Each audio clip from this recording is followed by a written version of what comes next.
name is Mikiala, and I have the privilege of being the Director of Discipleship and Student Ministry, and we're going to be having a little bit of a conversation today, so I'm thankful that I get to be here and that you guys are here with me as well. As we are talking about being for Stuart in this new sermon series that we're working on, I got the privilege of having this second week in February, which means that I get to talk about one of my favorite things. Now, some of you may not know this about me, but I am a huge fan of Coca-Cola products. I'm a huge fan because every time I get a craving for caffeine, I can just reach into my refrigerator and grab a Coke Zero, and my life automatically just becomes a little bit better. A little bit better. My day becomes a little bit better, and I'm like, oh, thank you, Jesus, for Coke Zero. Now, the thing about the Coca-Cola company is they have this goal, and their goal is to have a Coke in arm's reach of anyone on the planet. Anyone on the planet. Now, I feel like they've got me, like they did all of their marketing and stuff, and I was one of the people who bought into it, because at any given moment, whether I'm at my house or in my office, I try really hard to have a Coke Zero within arm's reach, because it just makes my day just a little bit better. So they got me. I will admit it to you guys, I got God. Now, here's the thing. Coca-Cola has this goal, and they say they want to have a Coke within arm's reach of everybody on the planet. Now, if we were to actually think about that sounds a little bit crazy. In the entire planet, a Coca-Cola product within arm's reach, it sounds impossible. And yet what we can learn from that is that sometimes the crazy, impossible goals are the ones that actually make a difference. Because if you think about it, Coca-Cola has done a pretty good job. As a matter of fact, Coca-Cola has one of the second most recognizable symbols in the world.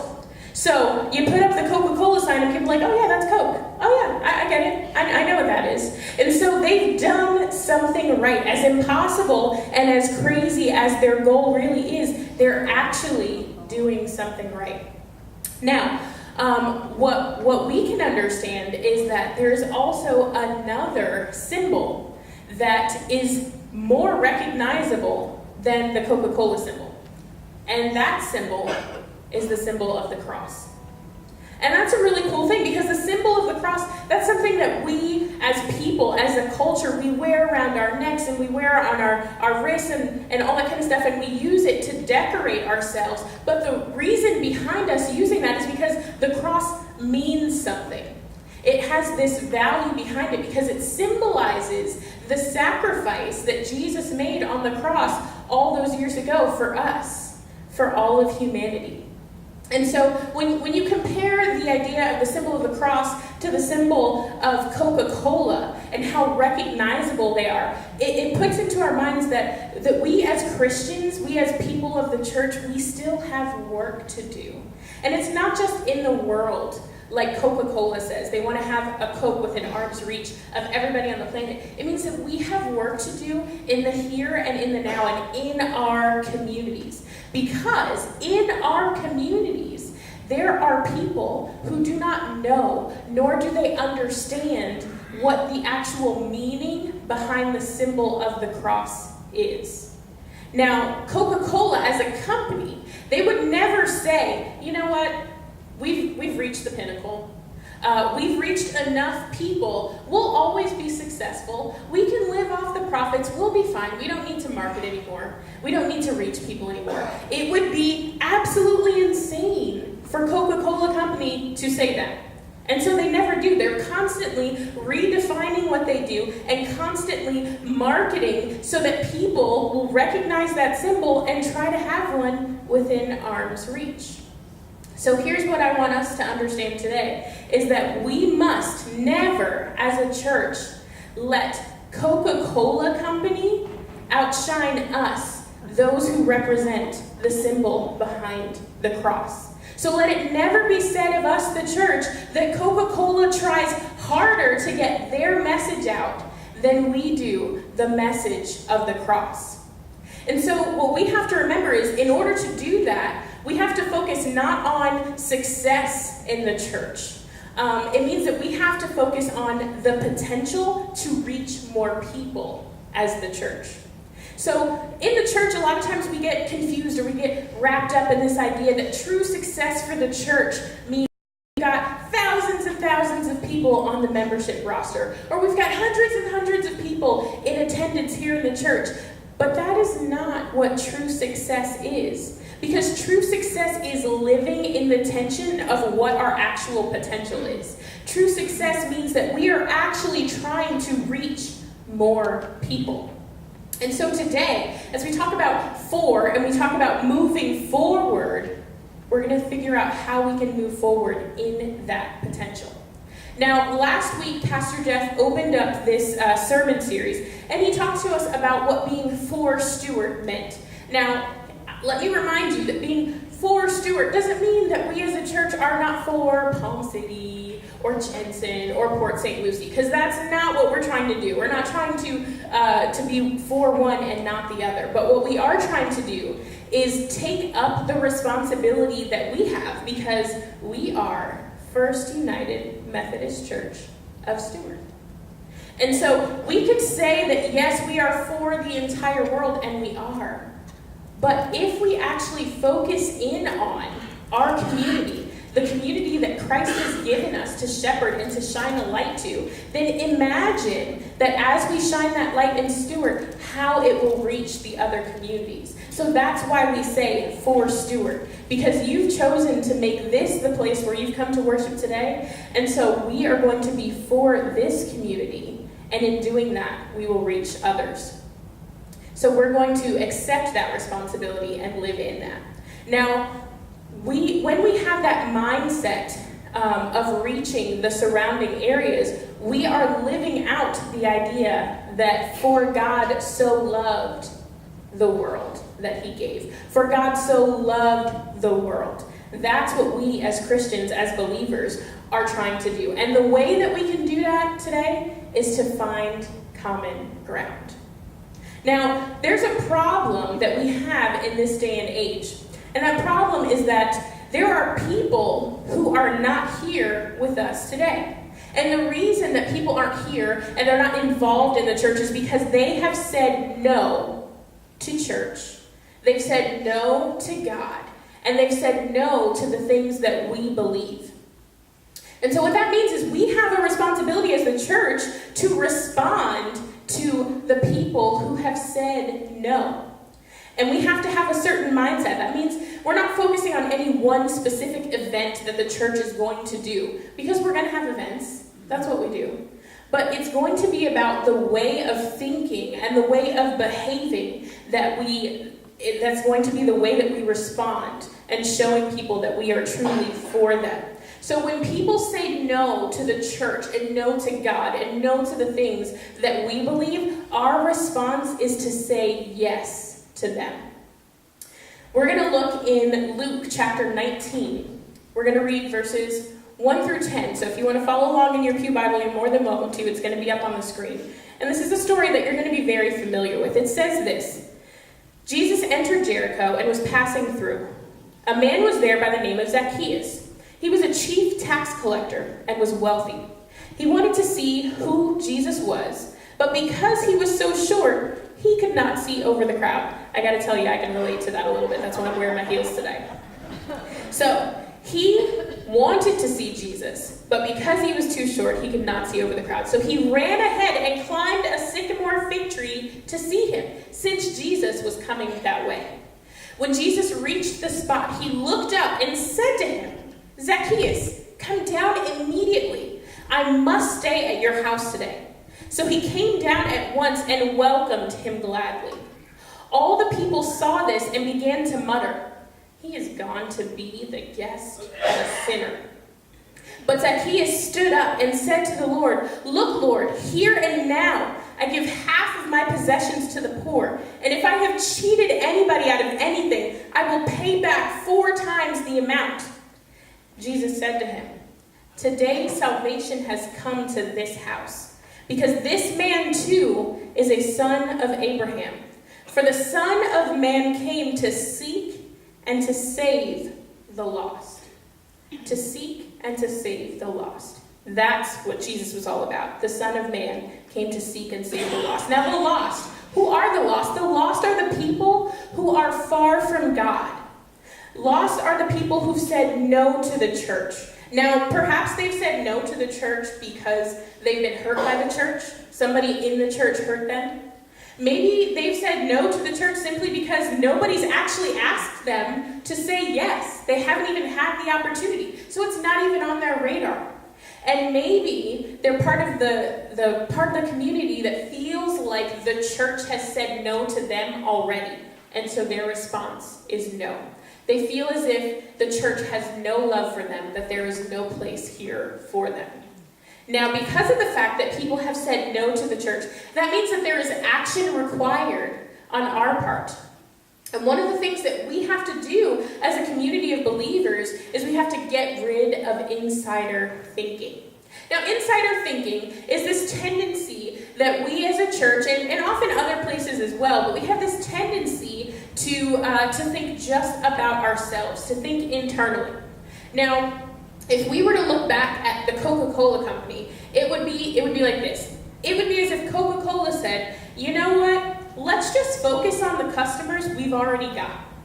Let's not even worry about anybody else who's not drinking Coca-Cola. Let's just deal with the ones that we've got. Now that would be just a little bit crazy because that would be Coca-Cola saying no to the potential of other customers. And that is why insider thinking is so detrimental inside of these walls, inside of the church. Now, insider thinking for us as a church is when we start to hear things like, I didn't like that song that the choir sang this morning. I didn't like it, and you know what? I'm not putting anything in the offering plate today because I didn't like it. Insider thinking is when we as a community start to say, you know what? They didn't start that program that I thought they should have started, so you know what? I'm just not going to come next week.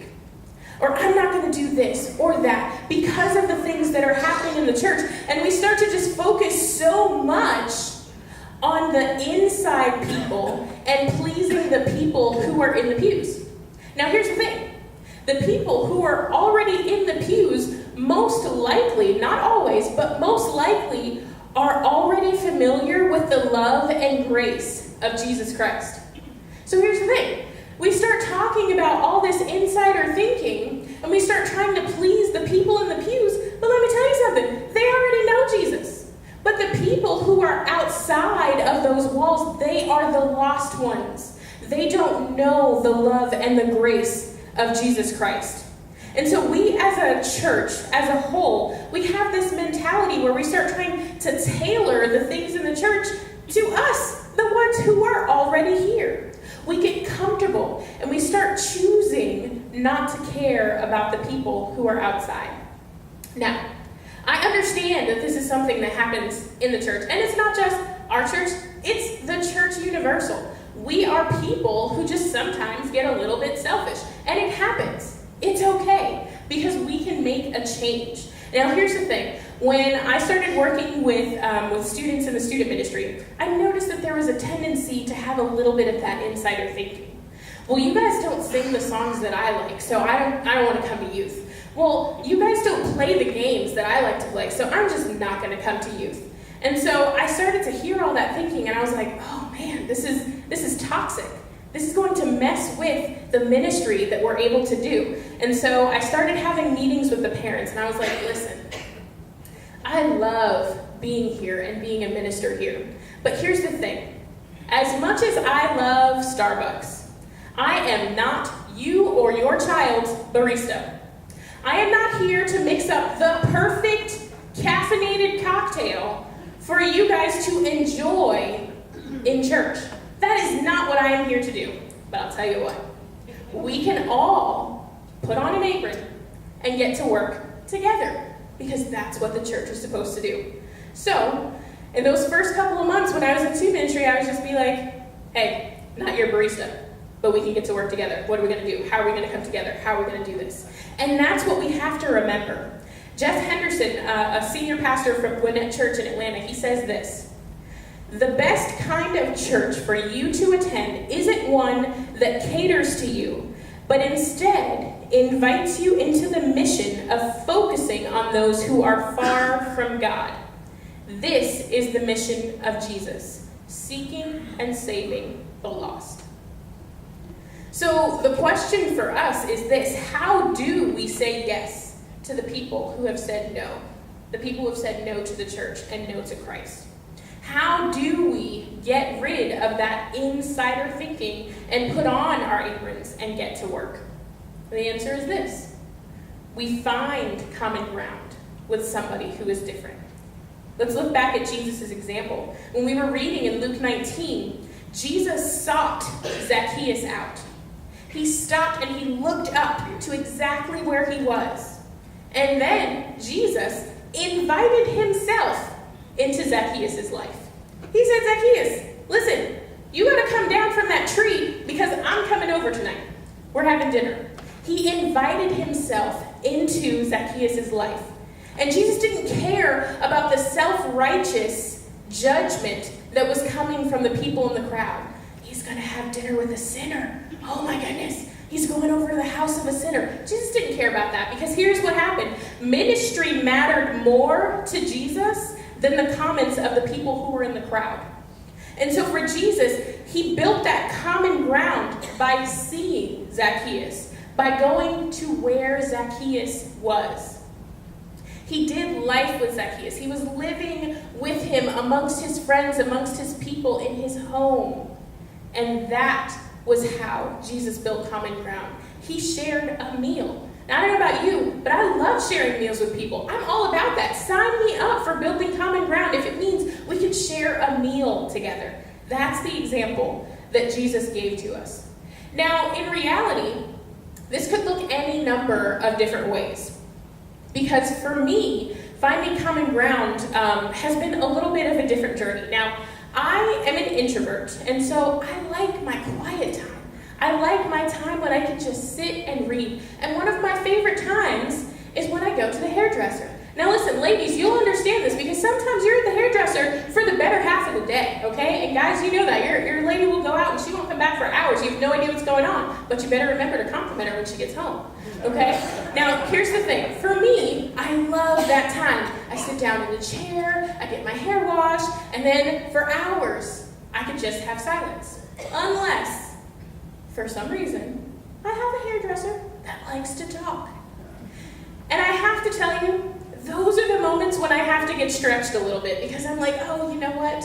This was my time. This was my 4 hours to not have screaming children and footballs flying all across my office. This was my time to not have to deal with hearing somebody else. And so I went to the hairdresser the other day and I sat down and I was looking for it. I had my book. I was like, okay, I'm going to read me some Andy Stanley, take some good notes. And then she started talking. And I was like, okay, Lord, all right. I'm just going to be obedient and listen, because that's what we're supposed to do. So I started listening to this young woman's story. And she's telling me that she was born in Africa. And then she lived in Turkey. And she went to all these different places. She's lived in 4 or 5 different